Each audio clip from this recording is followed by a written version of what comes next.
Amen. Et lorsque l'ange de la mort passait, il fallait qu'il y ait du sang sur la porte. Alors, je voulais un peu vous montrer à ce qui concerne la Sainte Seine. La Sainte Seine, c'est quoi? C'est quelque chose. Donc frère Branham dit, pour mieux commencer les nouvelles là, il faut la fin de l'année prendre la Sainte Seine. Premièrement. Et nous faisons cela. C'est une ordonnance que Jésus-Christ lui-même avait laissée. Et si nous sommes des chrétiens, c'est-à-dire nous reflétons l'image de Jésus. Et quand nous prenons la Sainte Seine, nous nous souvenons de sa mort. Quand nous prenons le pain, c'est-à-dire son corps, et le vin que nous allons prendre, c'est ça son sang. Amen. Alors, je voulais dire ceci. J'avais déjà enseigné cette scène. Alors, les Écritures nous montrent ceci. Pour toucher à la Sainte Seine, il faut mettre sa vie à propre. Et il y a les exigences. Ici, le prophète nous parle dans la prédication la dislocation du monde. Il a prêché en 1962. C'était le 16 décembre 1962. Amen. Dans le paragraphe 54, le prophète nous dit ceci. Dieu bénira. Mais cette bénédiction doit venir sous certaines circonstances, certaines exigences que vous devez remplir. C'est-à-dire, la Sainte Seine ouvre les bénédictions. Si vous prenez ça à toute sincérité. La Sainte Seine vous donne les malédictions si vous n'êtes pas sincère. La Sainte Seine chasse même la maladie dans le corps. Enlève même le blocage. Amen. Yo croire que Kongo naoni akangai. Mettez votre vie en ordre. Prenez la Sainte Seine. Et tout ira bien. On a déjà prié pour ta maladie. Tu n'es pas guéri pourquoi? C'est parce que le prophète dit, avant de traiter le problème de la guérison, commencez d'abord avec le problème du péché. C'est pourquoi quand nous sommes allés avec Papa Benjamin prier pour la femme de son oncle, dans l'hôpital général, je lui avais dit, repartez-vous. Il a voulu faire gauche droite. J'ai dit, je ne peux pas prier. Si tu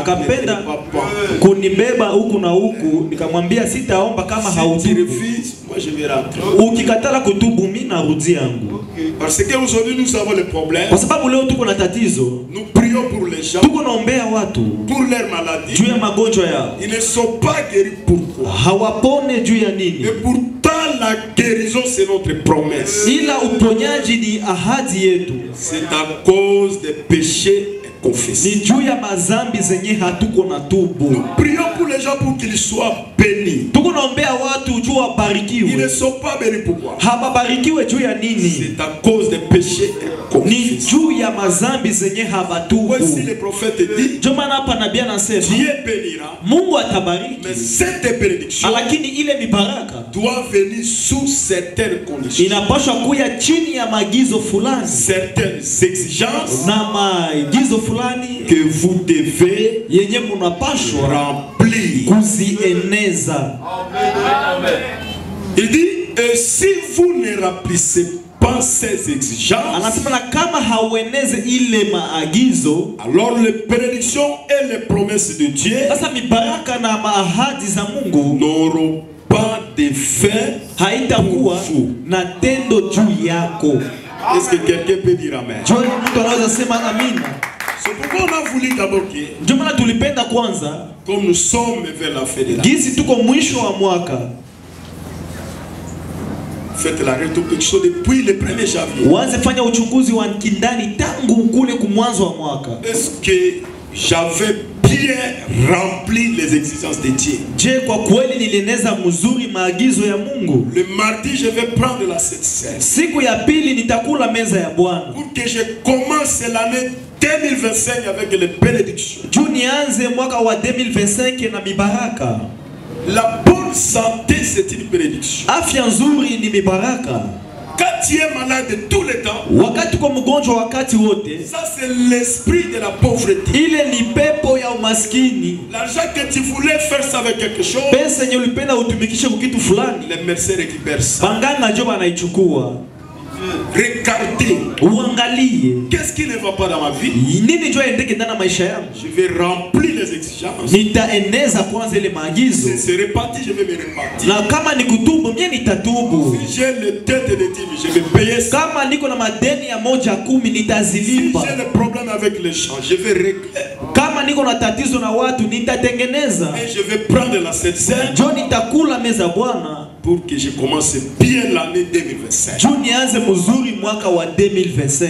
Peut-être j'ai beaucoup souffert l'année 2024. Niliteseka ngu sana mwaka wa 2024. Je n'avais pas bien rempli les exigences de Dieu. Sikuenezaka mzuri maagizo za Mungu. Alors pour prendre la Sainte-Seine, Sasa juu ya kukula meza Bwana, il y a trois conditions, kuko masharti tatu, trois ordonnances kuko maagizo tatu que Dieu, que Jésus, qui est notre Dieu, nous a laissé. yenye Yesu yenjo Mungu wetu alituachiaka.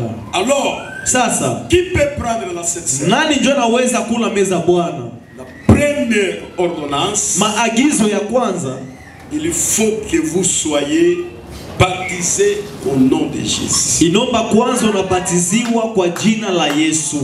Le baptême Ubatizo au nom de Jésus, kwa jina la Yesu, c'est la première exigence. ile ni maagizo ya kwanza.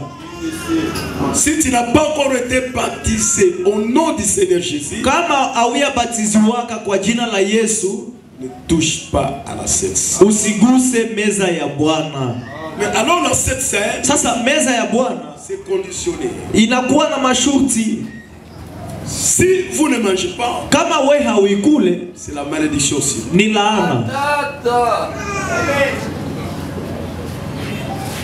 Et si Na kama vous mangez, unaikula ça remplit les exigences, bila kueneza ile maagizo, c'est la malédiction. ni laana tu C'est vous. juu yako. C'est pourquoi ce matin, Ndio maana asubuhi ya leo je vous demanderai, nitakukusii, si vous n'êtes pas encore été baptisé au nom du Seigneur kama Jésus, wewe hauyabatizwa kwa jina la Bwana Yesu Kristo, soyez baptisés ce matin ubatiziwe asubuhi ya leo pour le pardon de vos péchés juu ya usamaha wa madhambi zako, et vous recevrez le don du Saint-Esprit. Le nom d'une personne, ce n'est pas père, jina ya mtu haikuwake baba, ce n'est pas fils, haiko mwana, ce n'est pas esprit. haiko roho. Les démons aussi, c'est un esprit. Mapepo pia ni maroho. Mais tout cela, ce sont là les 3 fonctions que Dieu avait remplies. Quand il a créé le monde, il était le Dieu Père. Alors il a dit il faut que lui-même puisse descendre sur la terre, vivre comme tout homme. Et subir le châtiment de l'homme. C'est Dieu lui-même qui est venu se créer dans le ventre de Marie. Pour devenir fils. Et après la crucifixion, il a dit je ne vous laisserai pas orphelin. Mon esprit sera au milieu de vous. C'est le Saint-Esprit. Mais tout cela c'est la même personne. Pourquoi la la Bible dit Jésus-Christ, c'est lui le vrai Dieu. Tout ce que vous allez faire en acte et en parole, faites ça au nom du Seigneur Jésus-Christ.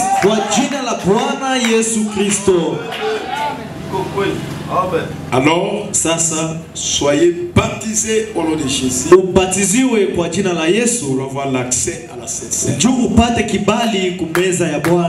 pour le pardon de vos péchés et pour donc être intégré dans l'économie de Dieu. Je pense que là, tout le monde a compris la première étude. Deuxième ordonnance, c'est le lavage de pieds.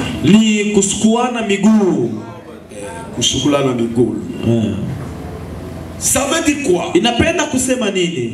C'est le signe ni alama na unyenyekevu. C'est pourquoi Jésus-Christ, comme il était Dieu, il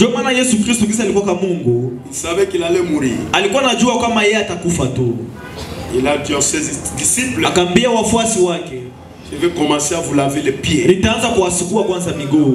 a commencé à faire ça. Et comme Pierre avait la révélation, c'est que une brebis anapasha sumbua kwanza pasteur yake na ba question qui concerne la parole de Dieu. Kondo ebongi atungisa mobateli na na ba question pour na lelo banzambe. Le frère vient chez le pasteur la sœur, quand il a écouté le problème de notre bien-aimé, là il vient maintenant chez le anakuya kwa mchungaji wakati yeye anasikia kule tatizo ya ndugu fulani njoo anakuya sasa. Pierre était toujours là. Na Petro yeye alikuwa katupale. Tout près du Seigneur Jésus. Quand il ne voit pas quelque chose clair, il demande à Jésus qu'est-ce que cela veut dire. C'est pourquoi il a dit, au lieu que tu me laves le pied, c'est moi qui mérite de faire laver les pieds. Alors Jésus a dit, Pierre, ce que je fais, vous ne comprendrez pas maintenant. Mais un jour vous comprendrez. C'est pourquoi Jésus a dit que le plus grand parmi vous devienne un serviteur. Le lavage de pieds, c'est le signe de l'humilité.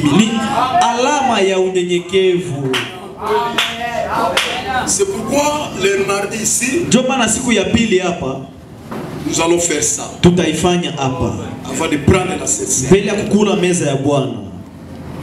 Et on ne doit pas choisir. Il faut que tel comme il est comme ça. On se laver entre les deux. Non. Parce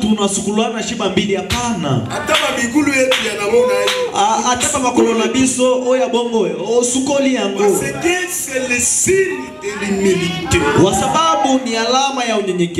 C'est pourquoi ce jour-là, qu'est-ce que nous allons faire? On va poser deux chaises. comme ça, là nous montrons aux gens qui viennent d'être baptisés récemment. Mettez ça ici. Si vous nous prenez aussi la photo, ça va sortir très bien.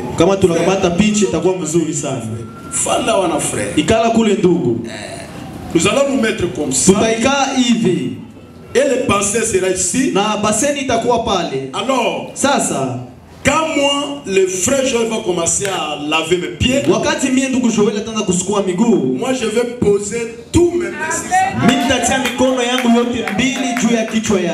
Je vais commencer à prononcer les paroles de bénédiction sur les frères. C'est que vous avez la révélation que Dieu puisse faire pour votre bien-aimé l'année 2025.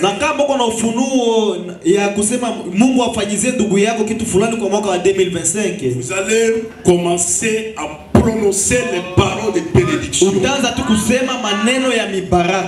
Et quand vous terminez à laver les pieds de votre bien-aimé, vous allez prendre le ciment et vous allez essuyer ses pieds. Et après on a mouvalisha viatu. Ça montre l'humilité. Et l'humilité précède la gloire. Et l'orgueil précède la chine.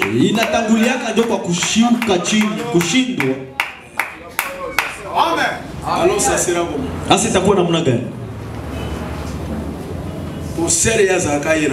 Parce que c'est où dada yana kwa tuna mwenzake dada huyo. Est-ce que c'est ça l'amour? Ile ndio mapendo. Nous devrions aimer tout le monde. Tunapaswa kupenda watu wote. C'est pourquoi nous ne voulons pas des clans dans l'église. Ndio maana tupendi ile mavikundi ndani ya kanisa. Moi je connais l'église du message. Mimi najua kanisa ya moya ujumbe. Il y a les rangées des femmes et des hommes d'affaires. Kuko ngambo ya wanawake wafanya biashara. Il y a aussi les rangées. Kuko pia ma rangées ya mangambo des pauvres. Ya wamaskini. Et il y a aussi un rangé là pour les gens qui ont seulement des véhicules. Kuko pia nafasi kwenye batu tu wenye banakuwa na magari kwenye banekalaka. Na rangé tu ya batu wa Mungu. Siko place ya biso batu wa makolo. Est-ce que c'est ça l'église de Dieu vivant? Je ile ndio kanisa Mungu aliye hai. Amen. Jésus lui-même il est Dieu tout puissant. Yesu Kristo yeye peke Mungu aliye hai. Il s'est abaissé, alijinyenyekea kushuka jusqu'à devenir le laveur de pieds de ses disciples. Mpaka anakuwa msukula miguu ya wafuasi wake. Est-ce qu'aujourd'hui, leo nous prenons cet exemple? Tunakamata kile mfano. Où est-ce que tu peux trouver aujourd'hui wapi unapaswa kukuta leo un pasteur qui mange avec les brebis? Mchungaji mwenye anakulaka na makondoo zake. Tu peux trouver ça aujourd'hui? Unaweza kuikuta wapi leo? Pour arriver d'abord chez le pasteur, tu vas kufika kwanza kwa mchungaji. Vous trouvez des barrières. Unakuta mavizuizo. Kuna kwa mwandishi, kuna kwa waandishi. Quelqu'un qui fait 2 jours, 3 jours pour voir son pasteur. Mtu mwenye kunachelewa siku 2, 3 juu tu aone mchungaji wake. C'est pourquoi avant-hier j'étais avec qui? Ndio maana juzi nilikuwa pamoja na Benjamin. Nilikuwa na ndugu Benjamin. Nikamwambia, moi j'ai prié Dieu. Mimi niko naomba Mungu. Que s'il va envoyer beaucoup de gens ici, kama tatuma watu wengi hapa, ça se limite au niveau de 1000. Ibakie tu kwa watu 1000. Pour mieux prendre soin avec la parole de Dieu. Ni watunze vizuri na neno la Mungu. Parce que quand les gens, kwa sababu wakati watu, l'église ça devient comme un marché. Kanisa inakuwa sawa vile na soko. Si le pasteur n'a pas l'amour, kama mchungaji hana mapendo, comme moi je vois mon pasteur Christophe Kaba, sawa vile mimi naona mchungaji wangu Christophe Kaba, il se réveille le matin, analamka yeye asubuhi, il commence à traiter les problèmes de brebis, anaanza kutunza matatizo ya wakondoo jusqu'à 12h, mpaka saa 6. Ce sont les gens qui diront non papa paiement na nous. Ni watu wote wasema baba pumzika hata kidogo. Mais aujourd'hui, lakini leo moi avec le passé, nous sommes partis quelque part. Mimi na mchungaji leo tulienda nafasi fulani. 10 heures passées. Tuliendaka na saa 4 kupita hivi. Le pasteur dort. Mchungaji anga nalala. Nous étions là. Tulikuwa pale. Il dort toujours. Iko tunalala. Tunarudia hivi. Tozongi na biso. Leo chemin j'ai dit au pasteur Gédéon. Kunjia nikamwambia mchungaji Gédéon. Bisoto sama kama ndege. Bi shetu siko nafanya vitu sana hii. Parce que nous sommes des serviteurs. Kwa sababu tuko njoo watumishi. Nous ne sommes pas plus grands que vous. Je hatuko njoo wakubwa kuwapita nyinyi. C'est pourquoi vous êtes assis, nous sommes debout. Njoo na nyie kule munekala shetu tunashimama. En train de vous servir. Kutuko na watumikia njoo. Jésus lui-même. Yesu ye peke. Le tout puissant. Mwenye uwezo yote. Le roi des rois. Mfalme wa falme. On l'a appelé prince de la paix. Wakamuita mtoto wa mfalme wa salama. Dans l'Ancien Testament. Ndani ya Agano la Kale. Mais celui-là, lakini ule il a lavé les pieds de ses akasukua miguu ya wafuasi wake. Et il a dit à Pierre, nakamwambia Petro, vous allez comprendre ça un jour. Utaielewaka siku moja.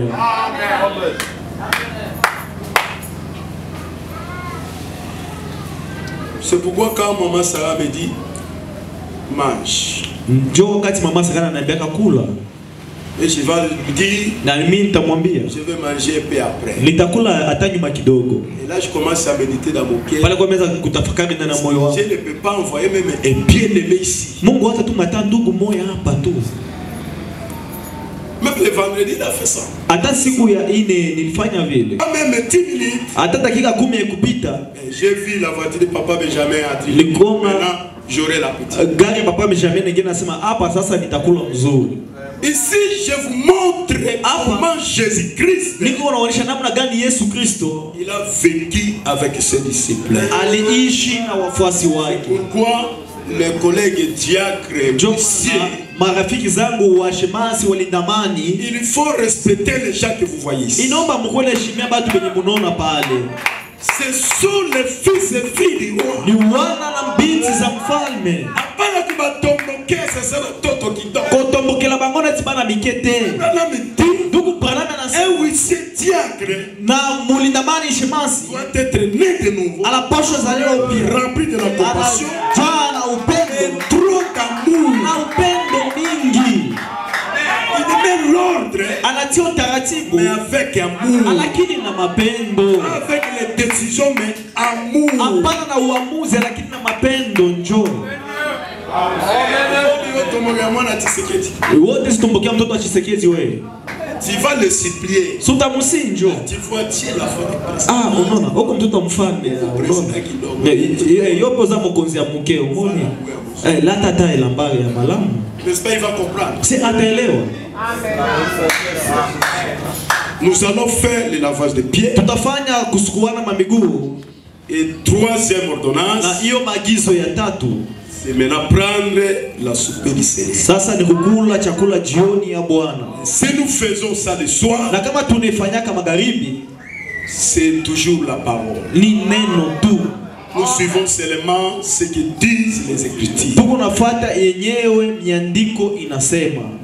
Et après cela, na nyuma ya ile le lavage de pieds, kusukuana miguu, vous allez passer prendre du vin, utapita ukamata mvinyo na mkate. Vous allez partir même quelque part au coin, même là où vous prenez ça, vous parlez avec Dieu sérieusement. Si tu étais peut-être malade, dis-lui que aujourd'hui c'est ma guérison. Je prends ton corps et ton sang. Guéris-moi, délivre-moi. Aujourd'hui c'est la fin de la vie de l'hypocrisie. Leo ni mwisho ya maisha ya unafitisite, ya uzinifu, ya chuki. Aujourd'hui, leo, que ton sang et ton corps, damu yako na mwili wako, délivre-moi. Inikomboe. C'est-à-dire, ni kusema il faut que nous tous nous puissions prendre. Inomba shebote hapa tukule hiyo. Mais c'est sous condition. Lakini ni chini ya shurti. C'est pourquoi la Bible dit, quand tout est dans 1 Corinthiens 11 verset 26, quand toutes les fois que vous mangez ce pain et que vous buvez cette coupe, vous annoncez la mort du Seigneur jusqu'à ce qu'il vienne. Nous allons prendre cela jusqu'à ce qu'il vienne. Il est déjà venu spirituellement. Le Saint-Esprit dans l'homme fait de lui Dieu dans la chair. Mais nous attendons sa venue dans l'enlèvement. Et le prophète dit, il ne peut pas piétiner cette terre. La force de la pesanteur. Si tu as le Saint-Esprit, le Saint-Esprit dans le ciel, nous ne sommes pas là. Ici la Bible dit, dans verset 27, c'est pourquoi celui qui mangera le pain ou boira la coupe du Seigneur indignement sera coupable avec le corps et le sang du Seigneur. Celui qui boira ou mangera indignement. Amen. Ça veut dire quoi? Tu as le problème avec ta femme, tu n'as pas arrangé, mais tu viens prendre ça indignement. Tu as le problème avec les frères, tu as dit jusqu'à ce que tu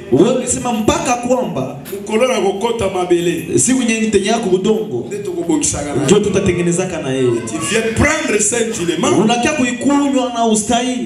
Problème. Tu as fait une transaction malhonnête.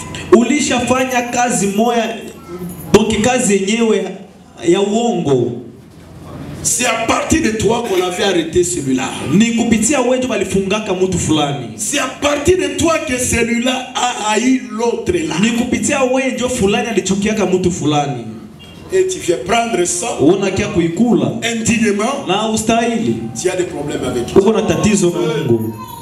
Tu as volé l'argent de dîme. Tu n'as pas encore payé ça. Tu viens prendre la 700. Là vous prenez indignement. Ça devient un problème. Tu as des péchés inconfessés. Et tu viens prendre indignement. Donc unasema amina na hausemi na unakula ile na ustahili. C'est le problème. Ni tatizo. Il dit, anasema que chacun donc s'éprouve soi-même. Na kilo moja kwanza ajioneshe mwenyewe. Et que s'il mange du pain et boive de la coupe. Na akikula mkate na kunywa kikombe. Car celui qui mange et boit ça discerner le corps du Seigneur Jésus. Kwa sababu ule ambaye anakula na kukunywa bila kutafakari mwili wa Bwana Yesu, mange anaikula et boit na anakunywa un jugement hukumu contre lui-même. Juu yake yeye pekee. Poison retardé. Inakuwa sumu ya kuchelewa. Contre lui-même. Juu yake yeye pekee. C'est pourquoi kwa maana c'est pour cela na ni kwa hiyo qu'il y a parmi vous kuko kati yenu beaucoup d'infirmes wengi et de malades na wagonjwa et qu'un grand nombre na kundi kubwa sont morts. Wamefariki. Vous comprenez? Munaelewa? Mutu azofaka briske boy. Est-ce que kweli kanisa napasha kufa? Solo penza oya kutiko kufa boy. Tu ya nini na kufa briske? Pona nini akufika kaka mbala kaka boy? Mutu alikuwa tu mzuri. Mutu azalika kaka malamu kaka boy. Si c'était peut-être moi, labda ingekuwa mie. Lugwa tata mwa sina ngako mwa please age boy. Sawa vile shangazi yangu shazeka sana hivi. Iko mulosi. Babi si azande ndo mtu qui prendrait part au repas du Seigneur. Mwenye atachukua kumeza ya Bwana na hastahili. Cela signifie quelqu'un qui sort pour boire, mtu mwenye anatoka anaenda kukunywa, mal se comporter, vivre comme le monde, iko naishi kama na ulimwengu, et qui viendrait ensuite à la table du Seigneur. Na mwenye atakuya pale kwa meza ya Bwana. Nous ne devrions pas faire ça. Hatupaswi kufanya vile. Purifions donc nos cœurs. Tutakase mioyo zetu. Purifions nos mains. Na tutakase mikono zetu. Et nos esprits. Na maroho zetu. De mauvaises passions. Na mawazo mabaya. Afin que ili kwamba nous puissions venir à la table du Seigneur. Tuweze kukuja kumeza ya Bwana.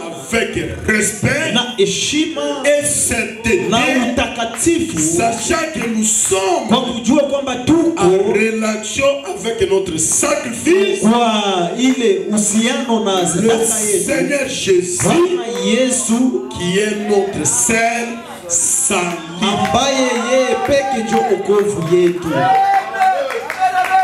Je pense que tout le monde a compris. Nikizani kila mmoja alishakuelewa.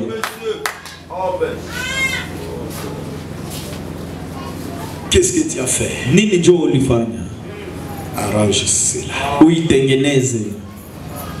Même si tu as tué une personne, hata kama uliua mtu, Dieu va te pardonner. Mungu atakusamea tu. Le seul péché zambi tu qui est impardonnable, yenye haisamelewake, c'est de blasphémer, ni kukufuru contre le Saint-Esprit, juu ya Roho Mtakatifu. Mais tous les péchés charnels, lakini kila zambi ya kimwili est pardonnable, inasamelewaka.